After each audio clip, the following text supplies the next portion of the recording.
We're talking about vasectomies today, and James Berry is here sharing his experience with us.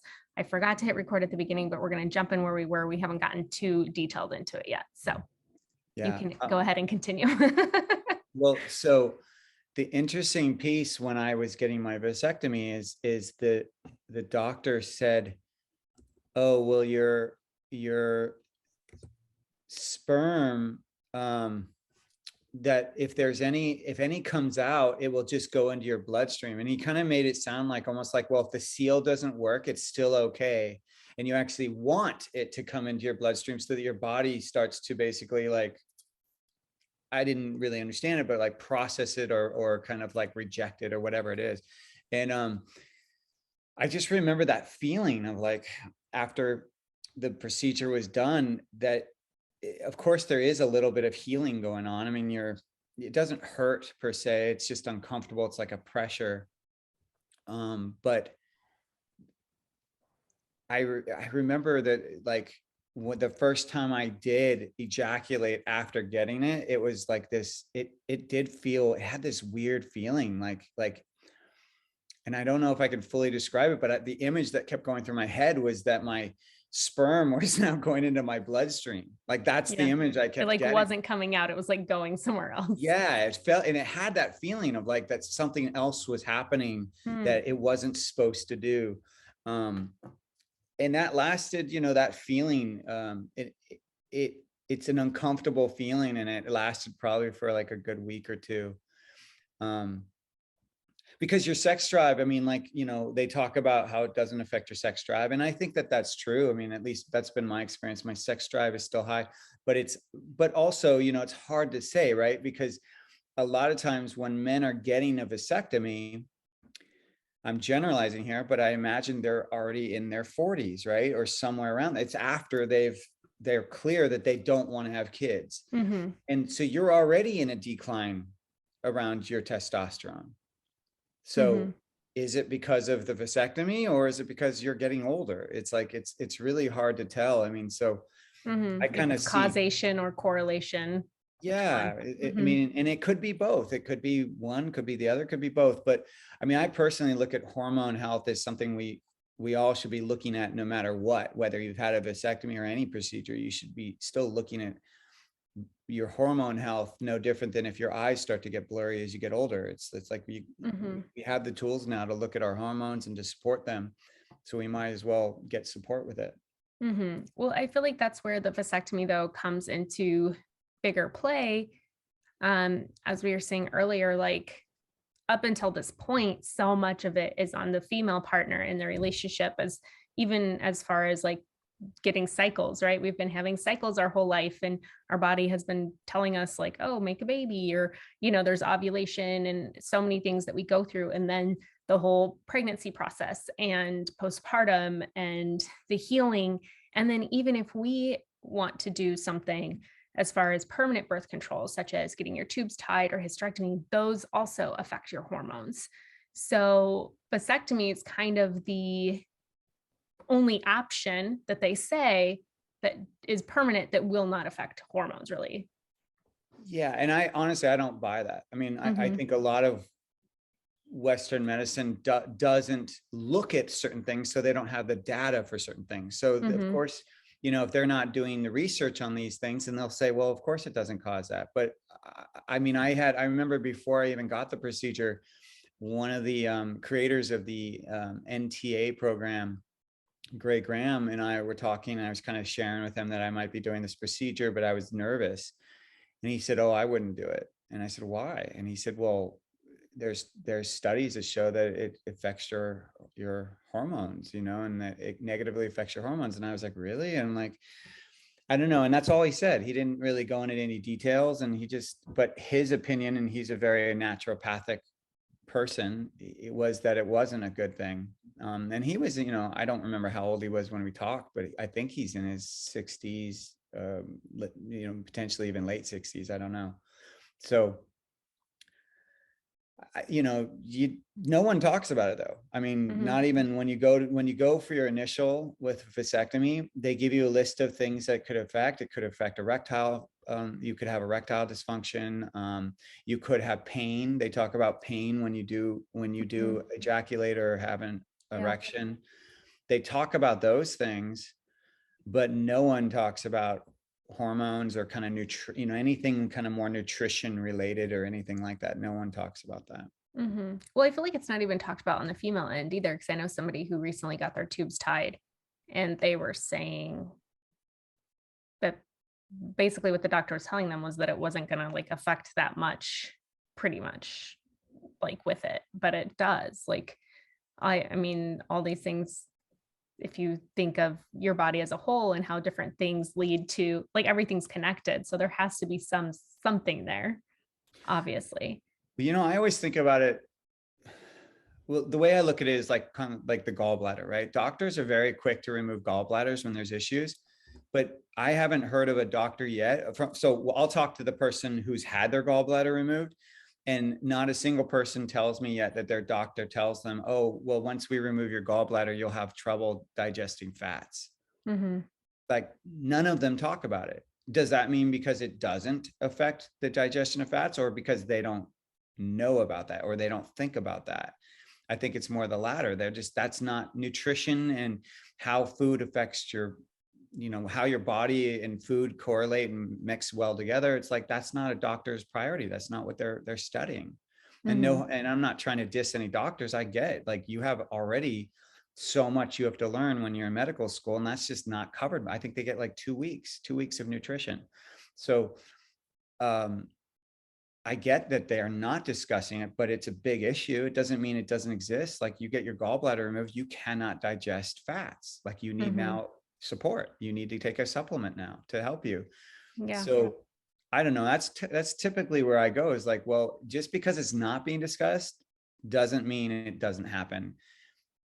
Or it's not like common knowledge, you know what I mean? Like, Right. it might be being discussed in certain circles or different things. And that's something I feel like I've come to realize, like, some things to me, I'm like, well, yeah, that totally makes sense. Like, everyone should know this. And I'm like, oh, wait, that's because I'm surrounding myself in this field of people who are on similar wavelengths, I guess, so it's not necessarily not talked about. It's just, if you don't have access to that information or surround yourself with that, then you're not going to know it.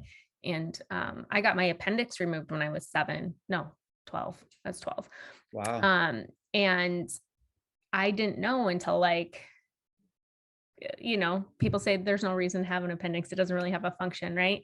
And I didn't find out till, like, I don't know, 5, 6 years ago. Somebody was like, if you don't have an appendix, then you need to make sure that you're taking digestive enzymes and probiotics and, like, helping your body, like supporting your body in that way, because your appendix does have a role.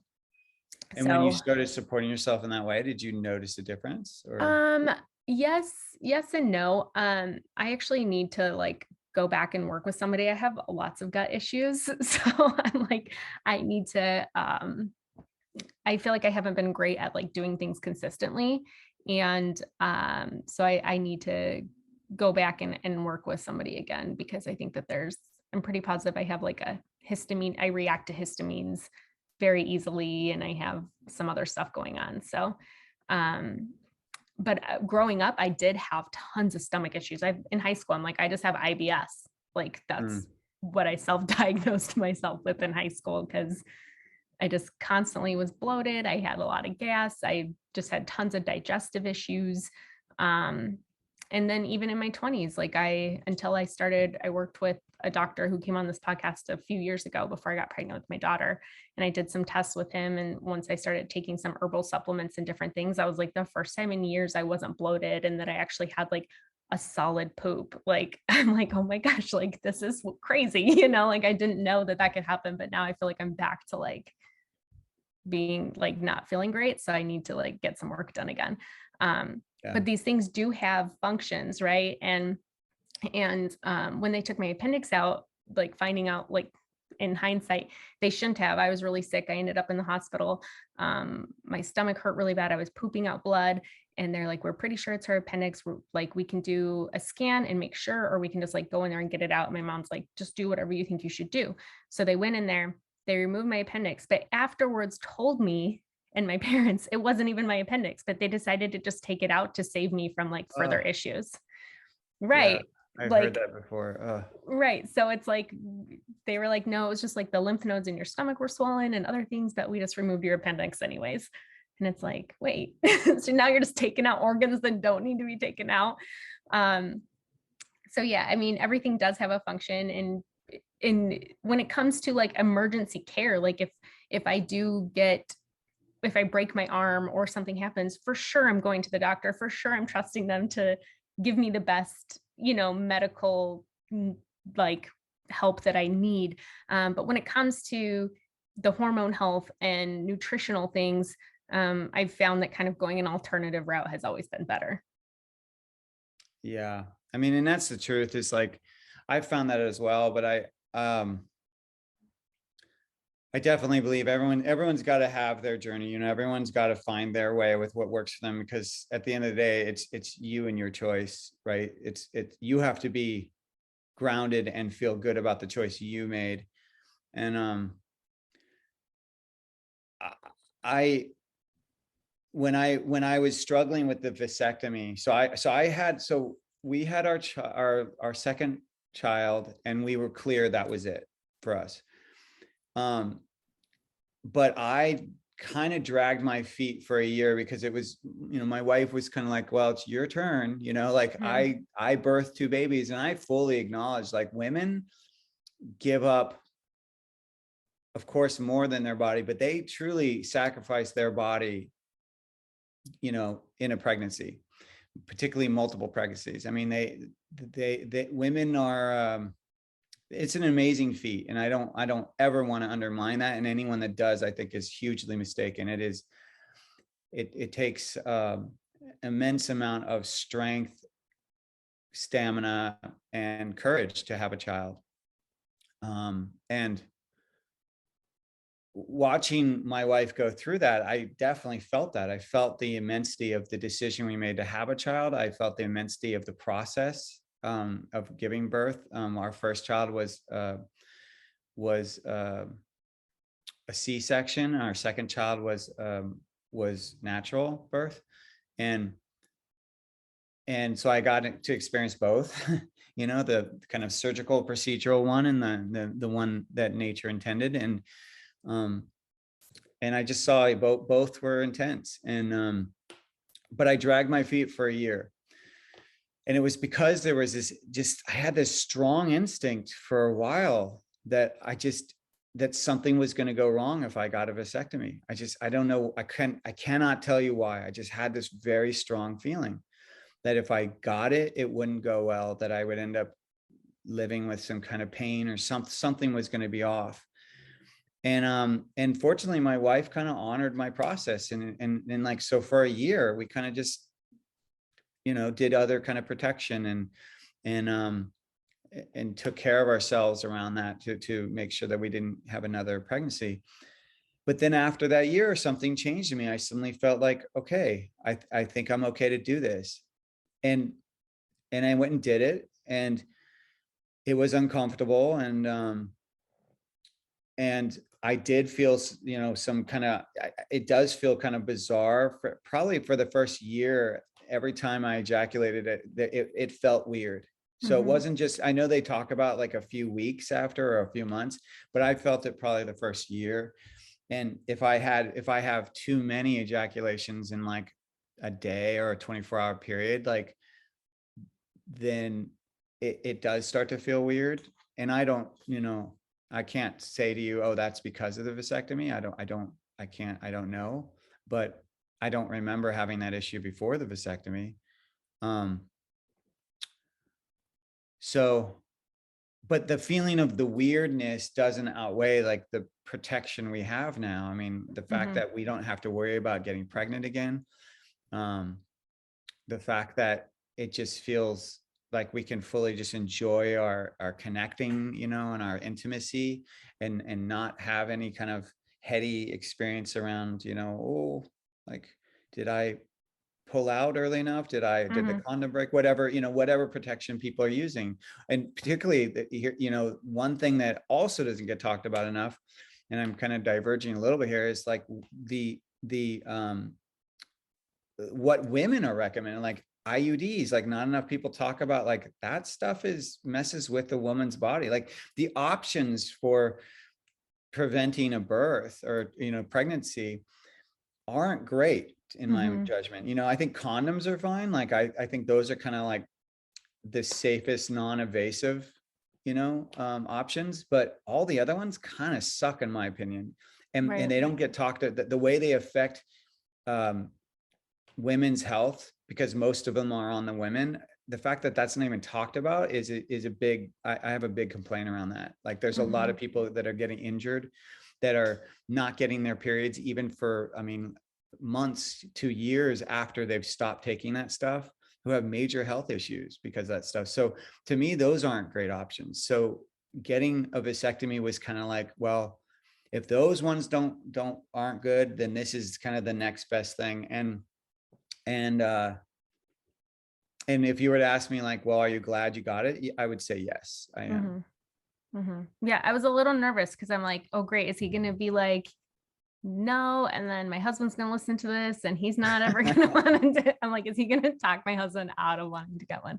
Well, not that my husband wants to get one, but like you're saying, they're so limited on options. And I think that there is a lot more stuff coming out about birth control. Um, and the side effects that really aren't explained to you before taking it or doing something like that. Um, but again, it's hard for me because I follow accounts and listen to people who talk about that things. A lot of people aren't. A lot of Right. people are just, their doctor's like, hey, take this, it's fine. And I shared on here many times that doctors have tried to put me on birth control several times throughout my life. I was put on it at a very young age for heavy cycles. I was a freshman in high school, put on it for like, I don't even know how long, a year or two. Um, but I mean, I haven't been on it in 20 years. So, but it does suck because it's like at the point my husband and I are now, we're not done having kids, but we definitely don't want to get pregnant right now. I just had a baby and my cycle already returned back. That happened with my daughter Jovi. I got it at 12 weeks. And this time I'm tandem nursing and I got it back at 8 weeks. I'm like, I'm nursing two kids. Come on, body. Like, give Wow. me a Yeah. break. So we're like, okay, we definitely need to be protected. And I don't want to get an IUD. I don't want to get on anything. And condoms are just kind of they are, in my opinion, the best, but then also kind of the most inconvenient because in the moment, you're not like, oh, okay, hey, wait, let me, you know what I mean? Like, whereas if you have a different method, you can just be with each other and not worry about it. So and then it's definitely hard for the guy, like, not, I wouldn't say hard for the guy, but my husband's like, oh, now we're back to condom, like, like that sucks because you go from being pregnant and not worrying about it or trying and then being pregnant. And then all of a sudden it's like, okay, I guess. So, Yeah, no, it really is. I hear you. I mean, I would say that the only, like the main thing about my story that I think if anyone was to take away, particularly like your husband or anyone, it's just that is to follow their process. Like I did take that year of like, I didn't feel right. And so I didn't do it, and it's like, I think that whatever protection, whatever procedure that someone takes, you have to feel good with the decision, as an individual and as a couple. Right. And I think a lot of times we don't give ourselves the dignity of our process. We assume that we're supposed to be okay with whatever it is. And it's like, well, no, I mean, like, it's kind of like when a baby doesn't want to eat spinach, or like a baby that was eating spinach is suddenly not eating it. You know what I'm saying? It's like, why did you change? What's going on? And they suddenly don't want to eat green foods or something. It's like, I don't understand. We try to get into our heads about why, but it could just be they don't want to do it, right. and then you try, 10 days later and they do. It's like, I think we kind of like look to get legit, like put logic on our emotions or our instincts. And if anything, I just advise people just to give yourself the dignity of that process and only do it when you're ready. But I agree with you. It's like, what are the good options? And as a couple, you still have to decide. Now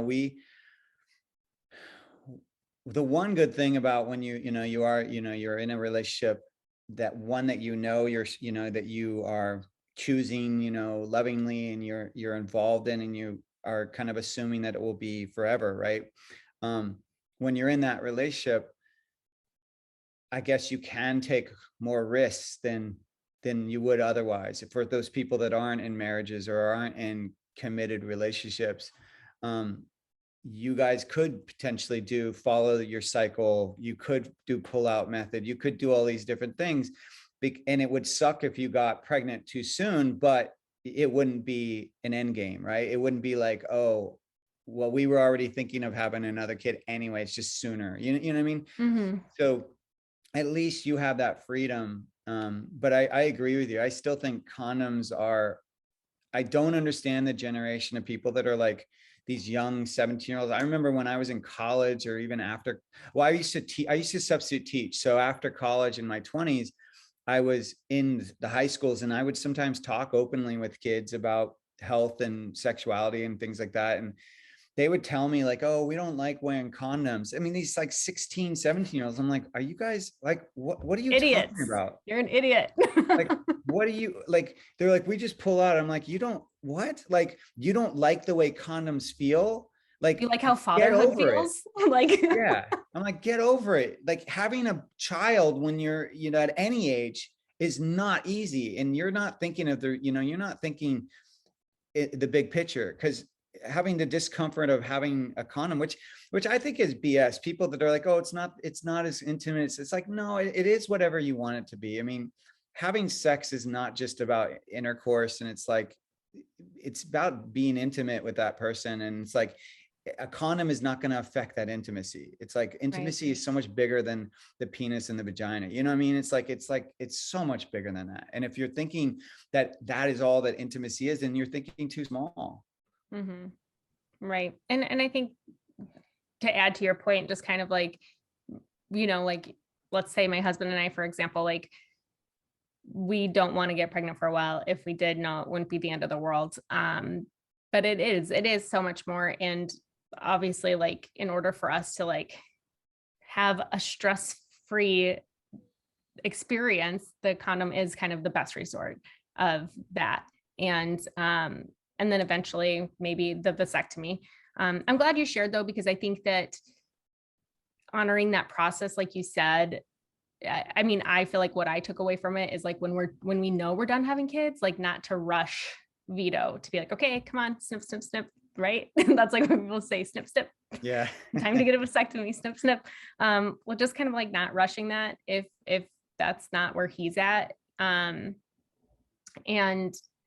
really trying to be like on the same page, on the same team and everything like that. Would you say that now though, everything feels normal? Yeah, for the most part, everything For does. the And most like, part though, that's like, it's not totally, you say like for the most part. yeah, I mean, well, I say that only because, and like I said, I don't know. I mean, I'm 48, right? So I don't know how much of this is tied to vasectomy, how much of it is tied to my age. I really don't know. And like I said earlier, I'm very open to hormone therapy. I'm very open to stuff, but like, it's just like how I get aroused and how it plays out. The process of that has changed since I got my vasectomy around that time, or I should really say, since we had our second child, and I just don't want to assume that it's connected to just the vasectomy. There's just, it's kind of like, I'm very into nutrition and food, Mm-hmm. and when I look at things, I don't just look at it like, if someone says, oh, I got sick or whatever, and I'm like, okay, well, did you first look at what you were eating? But that's not where my list stops. I mean, just because I'm into food, I also then go, okay, what's the environment you're living in right now? Is there mold? Is there anything going on? Are you stressed? It's like, we can't just, we're not in this kind of vacuum, right? It's like, there's so many things that affect our health, our mental capacities, everything, right? And it's from environmental to our food to societal. But I tend to just kind of I think of it like an onion, like we're peeling, we have a core, but then there's lots of layers. And so for me, the vasectomy is just one layer. My age is another layer.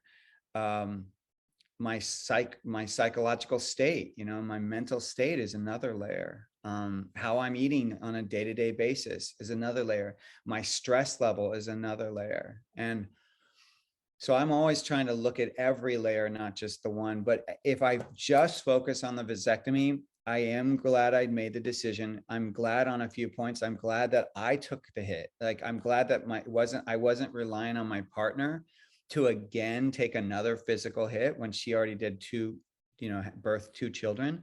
So I'm glad that we got to kind of counterbalance the weight a little bit of the decision of no longer having kids or protection or anything like that. Like, it was on me instead of just being on her. I think that's important perspective for a man to think about and to potentially take. So I'm grateful for that. I'm grateful that I took that on myself. It makes me feel like a more equal partner. I haven't had any truly negative effects, so I'm grateful for that. The discomfort I felt for the first few months and through that first year is minimal compared to what it could have been. So I'm grateful for that. And I still have a sex drive. Like, I'm not one of those men. Like, I mean, this is a whole other topic, but there's like, I mean, I have friends who I'll talk to and I'll be like, so how are things at home and what's going on? And they'll tell me they haven't had sex in a year or two. Yeah, that is Like, crazy. that is not my reality. Like, I could not do that. And the fact that they're okay with it concerns me. Like, that is concerning to me. Mhm. And so I am so grateful that that's not my mental state of being okay with that. And B, it doesn't match my sexual drive. Like, my sexual drive is consistent. Mhm. So for those reasons, I mean, I can't complain, and Right. I'm grateful for the decision. Yeah. Yeah. That is a completely different topic, but I have heard that like from people too. And I feel like on the female end, it definitely is way different. I mean, I don't know what men go through, but like I know how much postpartum, pregnancy, breastfeeding, like all these different things can affect your hormones. But again, if there's something off that extremely, then you should see somebody. You should talk to somebody. You should look a little bit different because your hormones are affected, but like not to the point of that, you know? So, Totally. but again, there, like you said, it is a layer. I know people who dealt with a lot of birth trauma. So there's the hormone aspect, there's the physical healing aspect, there's the mental psyche aspect of, like I had trauma around this area. Like I don't know if I'm ready to to do that again. And maybe even the fear of potentially getting pregnant again before you're not ready. Because one thing I was reading about the vasectomies too is that um, some people say that it increases or helps their sex life because of that freedom that's there Mhm. of we no longer have to worry about getting pregnant. The female partner is not on hormonal birth control, which it has a huge impact on your sex drive as a woman. It's been proven that hormonal birth control decreases your sex drive, affects your libido, affects who you choose as a partner. Isn't that wild? It Hmm. chooses who, like, because it affects your pheromones. So you actually select a different partner when you're on hormonal birth control versus not.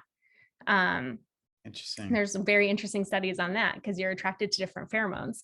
Uh, so it's super interesting. So the hormonal birth control has a huge impact on your sex drive. So getting the vasectomy frees up if it's the man woman relationship, the female, of no longer taking that and no longer worrying about being pregnant, no longer did we pack condoms, or did you take your pill, did we whatever, did I are we updated on every single thing?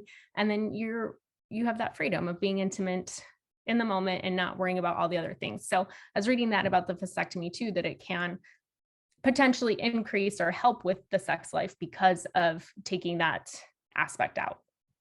I think that's a great point.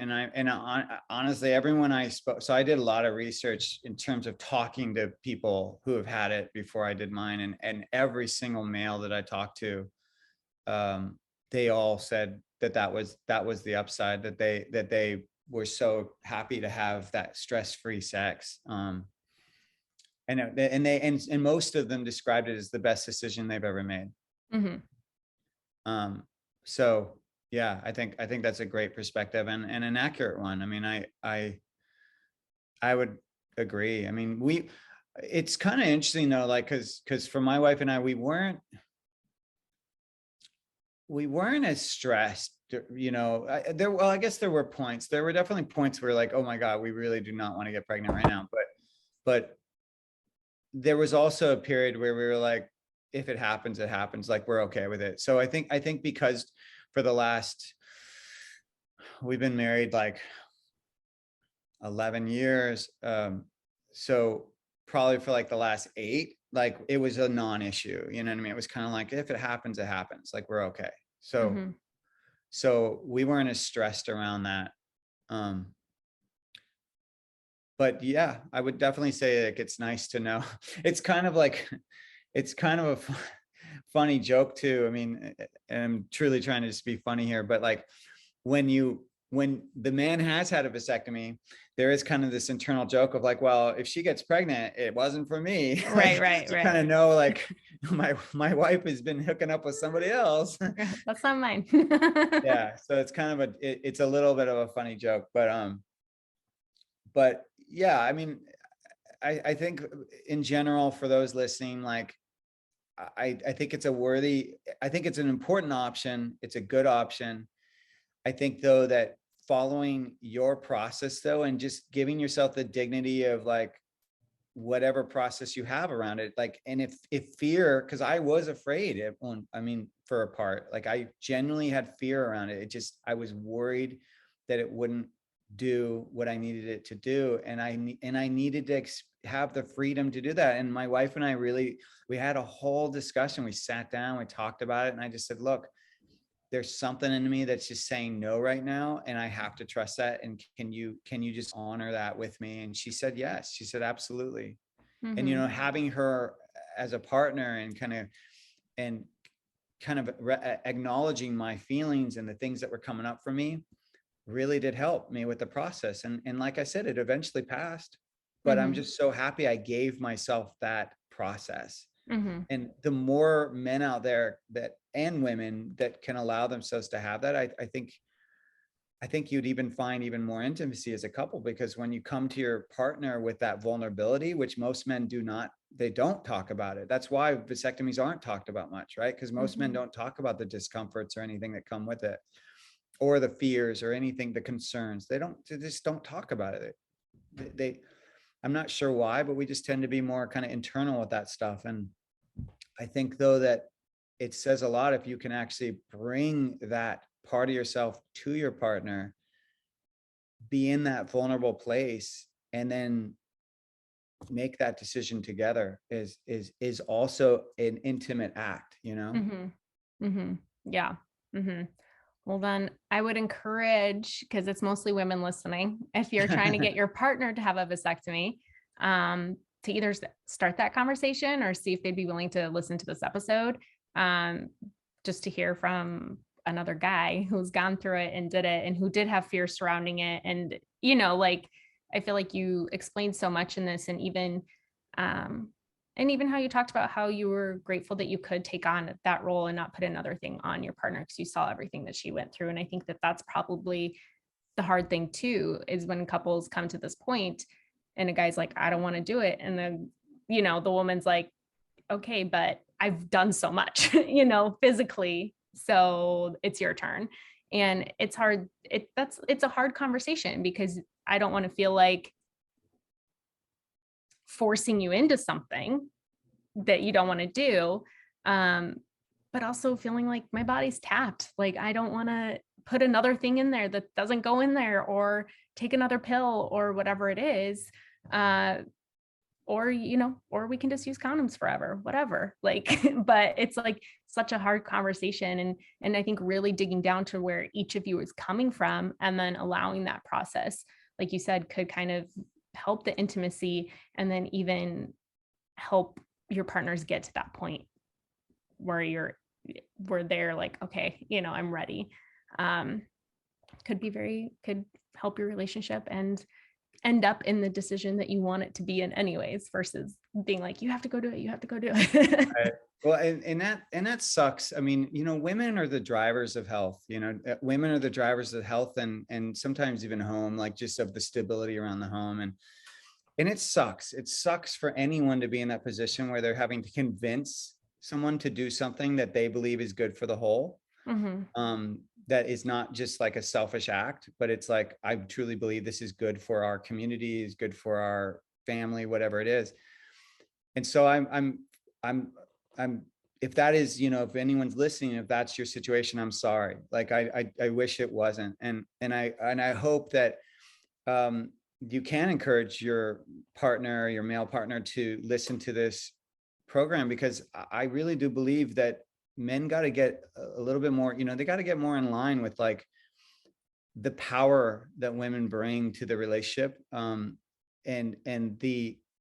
how much they sacrifice, like the biological and physical connection between a mother and her child. Men cannot touch like that. We don't get that. We get it later. Most men don't connect with their baby until a month old or later. And sometimes a year later. It depends. I mean, I've talked to men where they said they did not connect with their baby for the first year. So, but you talk to a mother, she doesn't have a choice. She doesn't have an option not to connect with her child. Like, yes, hormones might come into play, and it may, make you might have psychological stuff that's going on, but physically, you do not have an option to not be connected to that child. You are biologically connected to that child. And I just think that as a male, we don't need to be afraid of losing our masculinity by honoring the woman in our life. That we can be in our masculine, which then supports them being in their feminine. And that we can still have that equal and or loving, intimate relationship, but we can do that by honoring what the women in our life are bringing to the situation, and maybe even honoring them more so, kind of going even above and beyond and honoring them, because we've gone so long in this patriarchal society where we're not honoring women. And so we almost have to go, the pendulum's got to go the other way, because it's been so extremely male for hundreds of years, right? It's been so extremely male that we have to go the other way to truly honor the women in our lives for the strength and stamina and abilities that they bring to the table. And so if you're a man out there that thinking that not having birth control has to be only the woman's responsibility, I really urge you to look inside yourself and like see what you can provide and how you can support the process, because that is not the woman's sole responsibility. It's just not. Yeah. I know, it's I get passionate about that topic too, because like you said, I mean, it's even to the fact that, like, I think it was, in the mid 2005, 2007-ish, I don't know, somewhere around there, right around the time that the IUD came out, they were testing hormonal men birth control, and it didn't go through because men were experiencing some mood effects from it. But they didn't hesitate to like push that on women. I'm not saying either one's a good option, but it's like nobody hesitated to be like, oh, well, we'll just have women deal with that. Yeah. Like their birth control experiences, mood stuff too. The one time I tried to get back on birth control in my early 20s, I literally took it for a month, and I took the lowest dose, and I'm like, and my boss at work was like, Liz, what's going on? And I just started crying. I'm like, I started this new birth control. I don't know what's going on. And I immediately got off. I tried taking it for like a month, and I was a psychopath. Not a psychopath, but I was not myself at all. And that was the lowest dose that I could possibly be on. And I had no control of my emotions.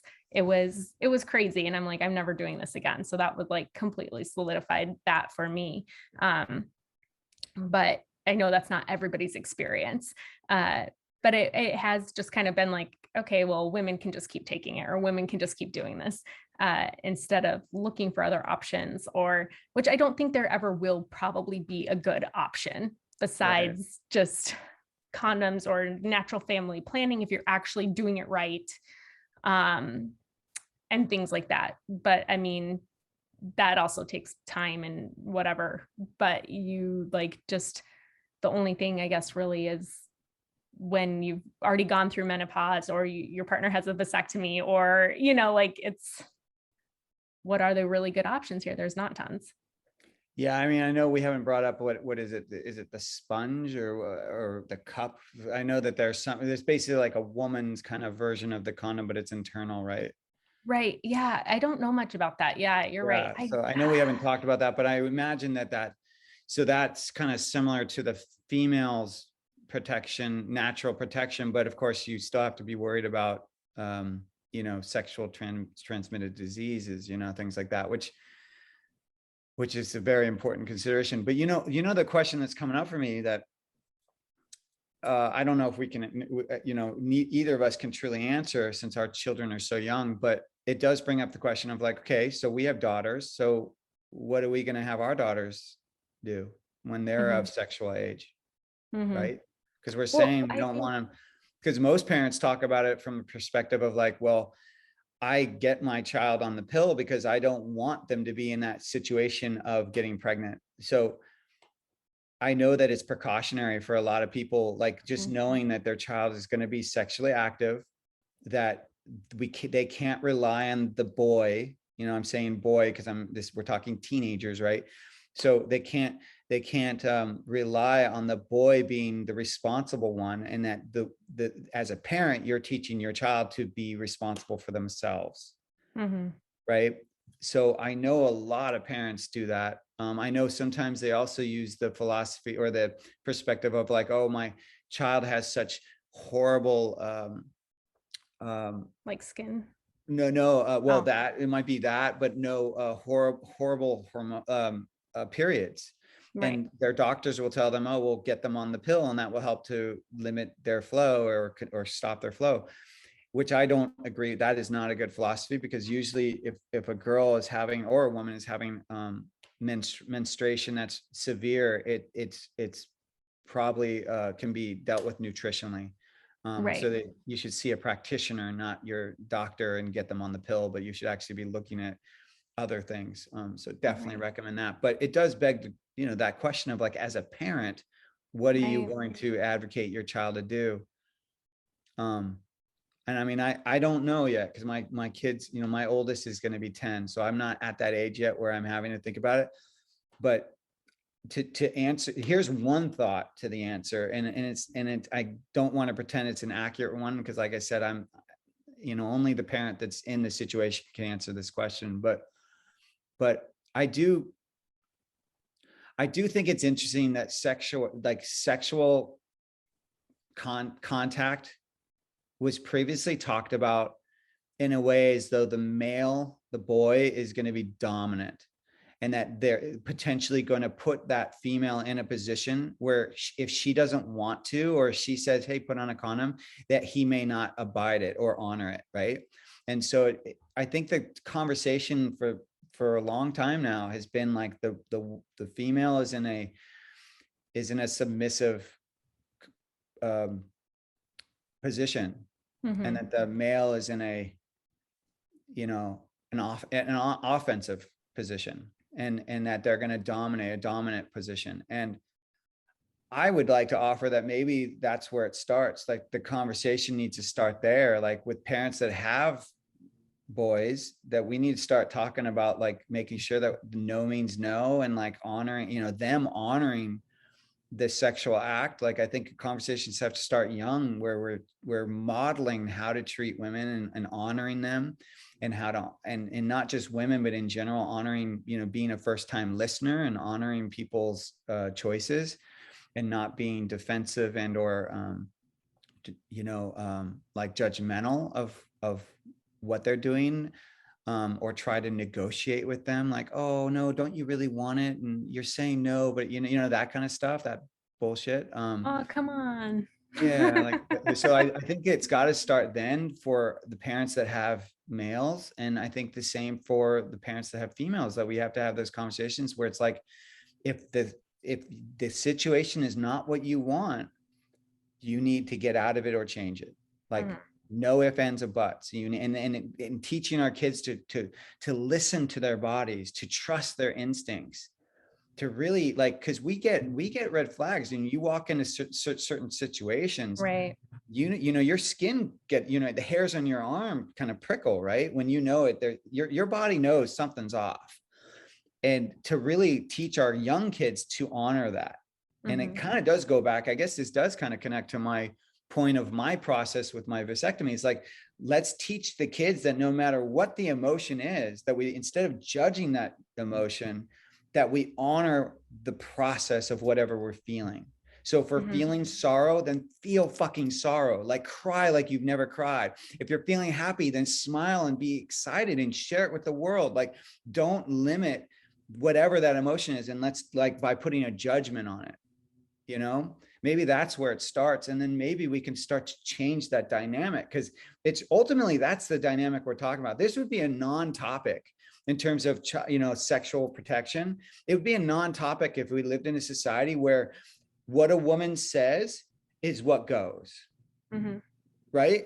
If we knew that men or the male would not take advantage or try to sexually dominate or anything like that, abuse the female, this would be a non-issue. So that's kind of where I think it's got to start there, where we start modeling these different perspectives. At least that's my thought. I mean, the details of it, of course, I'm not trying to pretend I have all the answers, because the parent that's in it knows more than I do. I'm not in it, and I fully own that. Well, I mean, it's really hard. I think I completely agree with what you said. And as somebody with 2 daughters, I know, like, one thing that's so important to me, because I didn't feel this way growing up.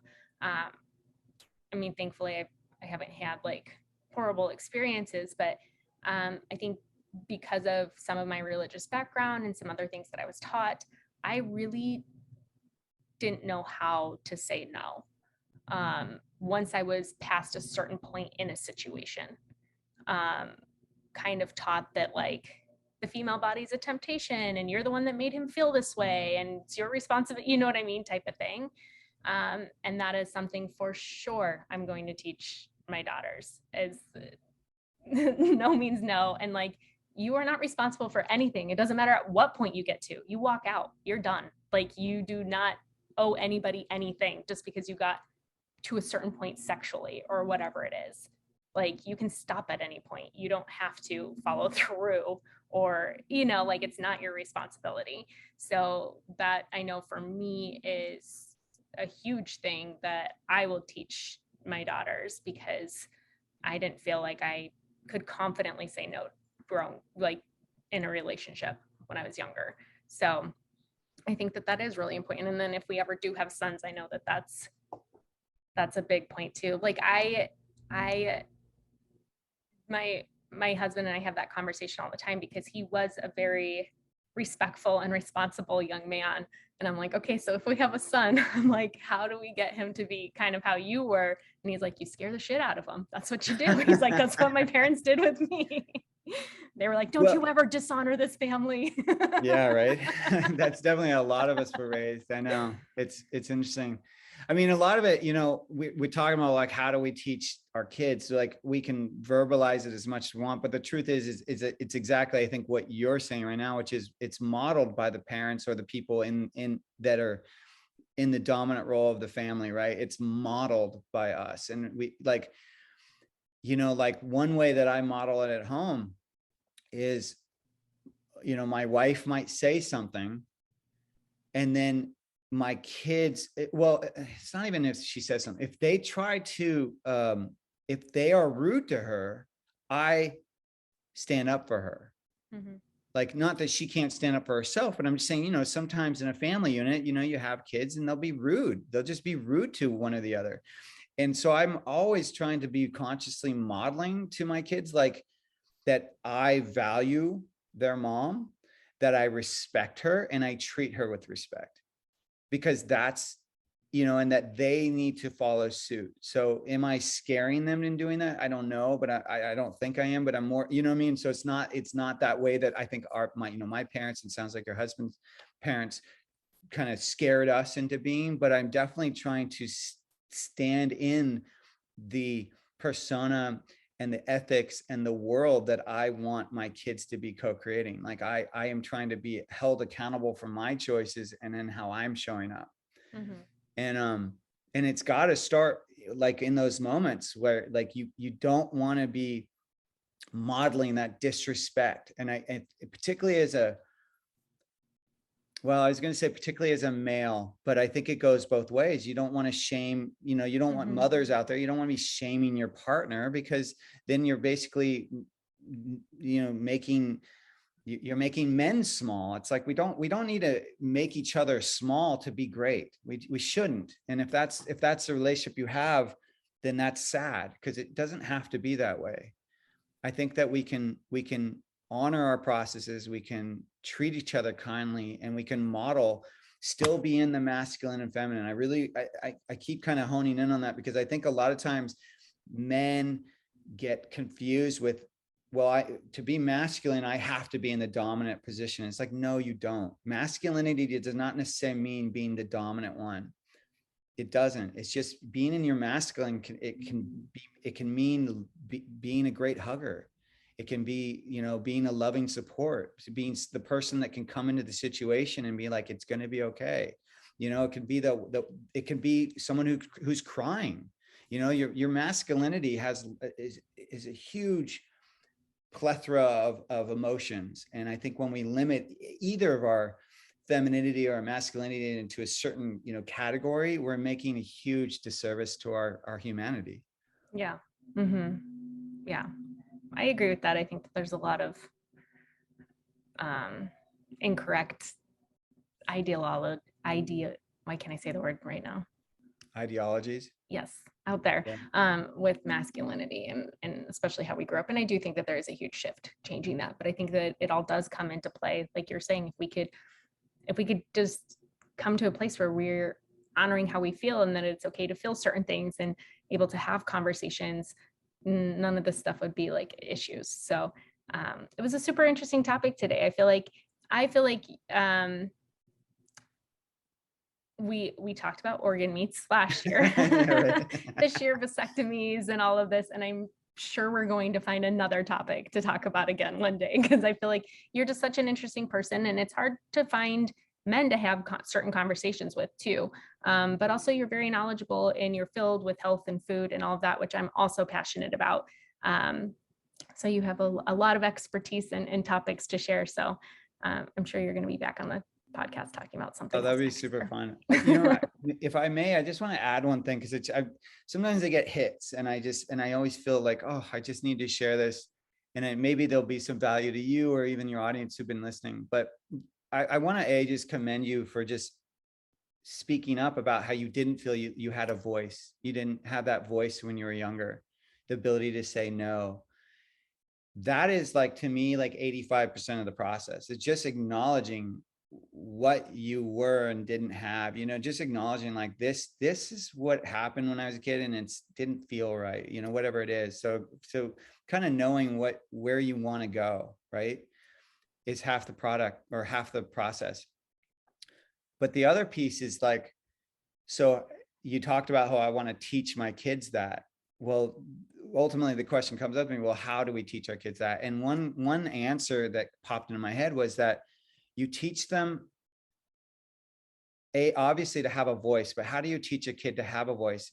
I think it's obviously, you know, honoring when they talk, listening, you know, giving them that focal point, like that true kind of presence of listening, not like where you're doing 5 other things and like, you're not doing that. But the other thing is modeling asking questions, you know, because I think a lot of times we lose our voice because we don't know how to ask people for help, or we don't ask questions. Like we lose the ability, like that's why I think religion is such a powerful place, even though I wasn't raised religious, but I think religion is very powerful, because the act of physically getting down and praying and, you know, looking up something that's bigger than you is an important part of our processes as humans, I think, because it teaches us to ask for help when we need it. And I believe that the balance of voice and not feeling alone and not feeling and making sure you feel heard is, it's kind of like that balance of asking questions, like asking for help when you need it, knowing, I think voice and that kind of humility are tied together. I guess that's kind of what I would offer to anyone that's out there, is like, well, but how do we teach our kids to have a voice? And of course, once again, I don't know this for sure. I'm just kind of speaking from my heart. And if it resonates, it does. And if it does, if you're just like, oh, he's full of it, then that's cool too. Whatever, you know what I mean? Like that's all, whatever resonates. So I'm not trying to pretend to have all the answers, because I'm a work in progress too. Oh, I think we all are. But I think how we learn is conversations like this, and creating space to share and to listen and to take the parts that we know that we could use and learn and grow and run with them. I always say with the podcast, like, never look back, because I feel like there's so many people on here that share great things, and I look back and I'm like, oh, I shouldn't have been doing this thing in my pregnancy. I should have been doing that. And it's like, you can't go back. So don't look back, just take whatever information you want and move forward with it. And how you can apply it to your life. But I think that is good. And I think listening to your kids is really important, and not being distracted on your phone or on devices and all of that all the time. Because that's what I think is the real struggle that I see with a lot of parents, right? Is their kids like, mom, mom, mom, mom, and they're on their phone. And then the mom's like, what?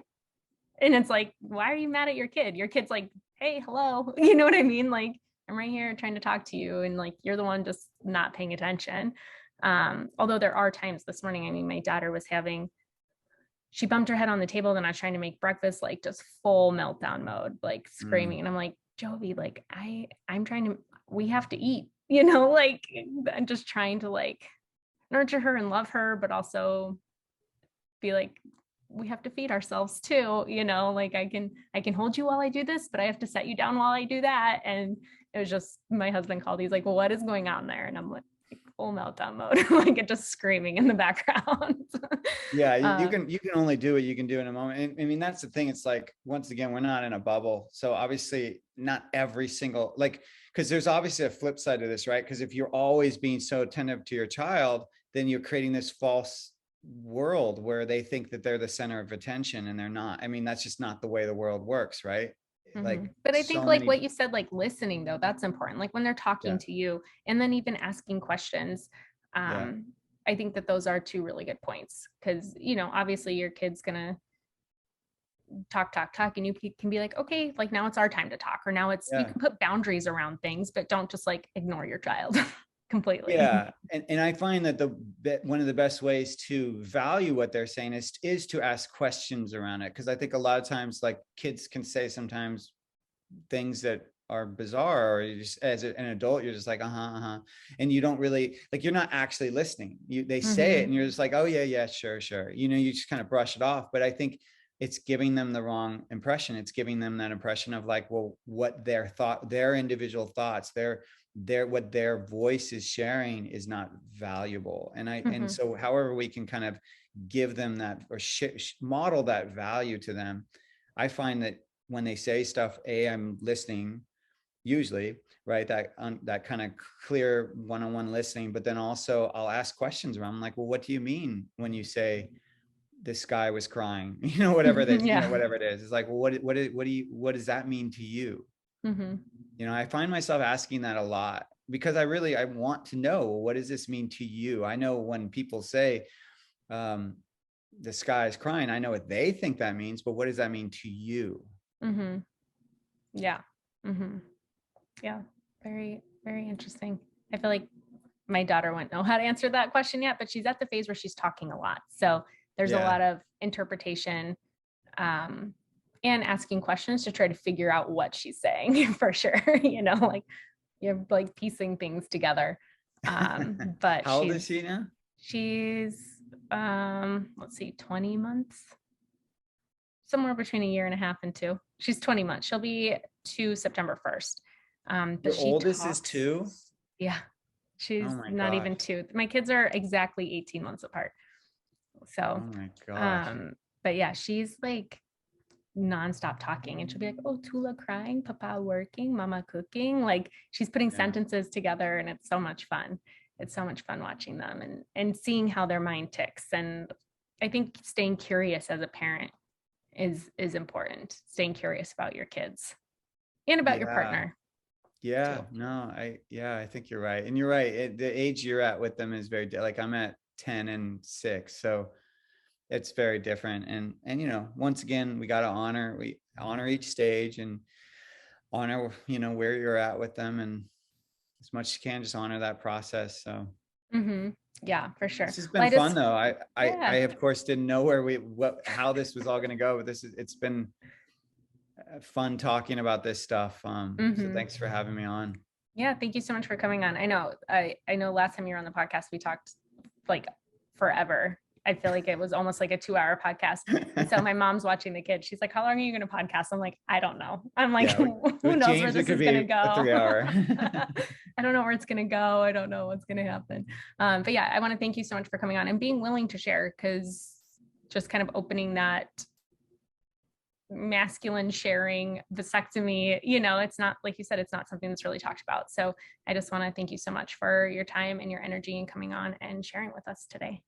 Absolutely. And I hope for the listeners out there that this helps at all. And if it does, please reach out and share. And whether it's with Elizabeth or me or both of us, that's why I'm here today, is I just hope that we can support, anyone with these decisions. And where can people find and follow you and Sure. So Instagram, I'm Chef James Berry. That's Berry with an A. The product we mentioned earlier is Pluck seasoning. It's an organ-based seasoning. So you can also find me at Eat Pluck. Both of those ways are going to be a great way to reach out if you want to just share your experience listening to this today. Yes. Hope to hear from everyone. Awesome. Thank you so much, James. And I'm sure that we will talk again soon. Yay. Thank you. And congrats again on your newest pregnancy, or your newest birth, I should say. Yeah. Thank you.